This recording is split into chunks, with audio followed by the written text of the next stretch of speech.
जय हिंद दोस्तों। आइए आज हम देखते हैं कि भू राजस्व नीति यानी अंग्रेजों के समय में कौन कौन सी भू राजस्व नीतियाँ थी।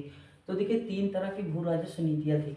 एक थी स्थायी बंदोबस्त, एक थी जमींदारी व्यवस्था और एक थी महालवाड़ी। यानी स्थायी बंदोबस्त और जमींदारी व्यवस्था एक ही है। दूसरी थी महालवाड़ी और तीसरी थी रैयतवाड़ी व्यवस्था। तो देखिए इन तीनों व्यवस्थाओं को हम देख लेते हैं कहाँ कहाँ थी, मतलब उनका क्षेत्र क्या था, उसको कौन से गवर्नर मतलब शुरू किए थे। ये दो चीज़ ये देख लेंगे और तीसरी चीज़ कितने कितने परसेंट पे थी। ठीक, तो देखते हैं। देखिए पहले स्थायी बंदोबस्त देखते हैं। स्थायी बंदोबस्त देखिए, मान लीजिए कि ये हमारा भारत है। क्या है? भारत है। तो इसमें जो पूर्वी वाला क्षेत्र है हमारा ना, वहाँ पे कौन सी व्यवस्था लागू थी? तो स्थायी बंदोबस्त या जमींदारी व्यवस्था लागू थी। और इसमें कौन कौन से क्षेत्र आते हैं? तो देखिए बिहार, बंगाल, बिहार, उड़ीसा और बनारस। देखिए ये इंपॉर्टेंट है क्योंकि इसमें यूपी का मतलब एक क्षेत्र था बनारस, ये इसमें शामिल था। और ये कितने भाग पे लागू थी? तो 19% भूभाग पे ये लागू थी। अब देखिए इसके मतलब जो जनक थे, मतलब इसे लागू जो किए थे, कौन किया था? तो कॉर्नवालिस किए थे। अब देखिए हम इसे याद कैसे करेंगे? तो देखिए इसे याद करने के लिए हम ये देखेंगे। देखिए कॉर्नवालिस में लावारिस शब्द है ना, लावारिस, या फिर मतलब लास्ट शब्द, या मतलब कुछ भी रिलेट कर लीजिए इसे कि लावारिस या मतलब लास्ट शब्द, तो वो स्थायी होगा। क्या होगा? स्थायी होगा।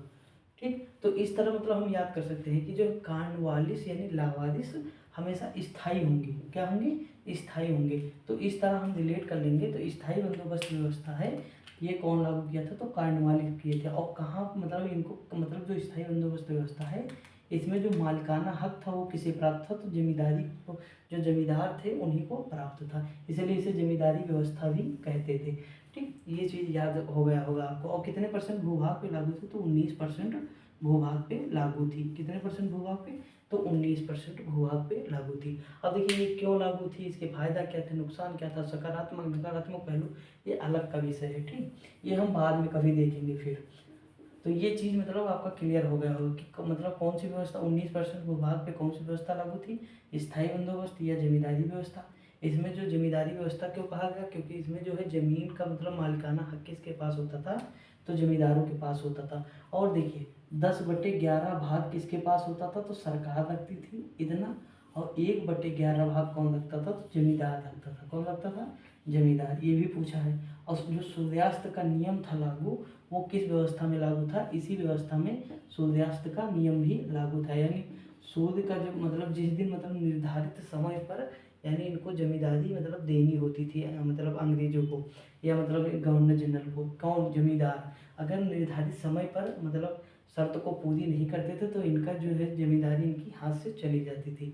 ठीक, आई होप आपको ये समझ में आ गया होगा। अब देखिए अगला क्षेत्र हम ये देखते हैं। अगला क्षेत्र है हमारा महालवाड़ी। देखिए महालवाड़ी व्यवस्था मतलब किस वाले क्षेत्र में लागू थी? तो देखिए पंजाब में लागू थी, मध्य प्रांत यानी इस वाले प्रांत में। देखिए यहाँ तक है, बनाया मैंने केवल इतना है, लेकिन एक मतलब अच्छा खासा एरिया लेता था। और एक पश्चिमी उत्तर प्रदेश, यानी पंजाब, मध्य प्रांत, पश्चिमी उत्तर प्रदेश वाले क्षेत्र में कौन सी व्यवस्था लागू थी? तो महालवाड़ी व्यवस्था लागू थी। और देखिए इसके जनक कौन है? तो देखिए माँ से महालवाड़ी और माँ से मैकेंजी। माँ से महालवाड़ी, माँ से मैकेंजी, यानी हॉल्ट मैकेंजी थे। और कितने परसेंट भूभाग पे लागू थी? तो 30% भूभाग पे लागू थी। ठीक, आई होप आपको समझ में आएगा। देखिए इंपॉर्टेंट सबसे ज़्यादा तो ये है।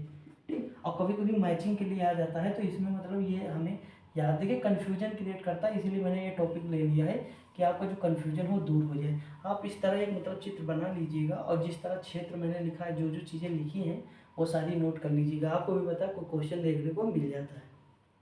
और लास्ट वाला है कि रैयतवाड़ी, मतलब तीसरा है रैयतवाड़ी व्यवस्था, ये कहाँ लागू थी? तो देखिए मद्रास और बॉम्बे प्रांत। देखिए बॉम्बे प्रांत ये वाला क्षेत्र है, गुजरात और जो है मतलब गुजरात और महाराष्ट्र दोनों मतलब शामिल था इसमें। ठीक, तो मतलब हम केवल चित्र इतना बनाए हैं, बाकी आप समझ जाइएगा कि कौन सा एरिया है। ठीक, ये चीज़ है। तो यहाँ कौन सी व्यवस्था लागू थी? तो यहाँ रैयतवाड़ी व्यवस्था लागू थी। अब देखिए द से रैयतवाड़ी और रीड एंड मुनरो, यानी द से रीड। देखिए इनको साथ में पढ़ना, रीड एंड मुनरो और रैयतवाड़ी व्यवस्था, रीड एंड मुनरो रैयतवाड़ी व्यवस्था।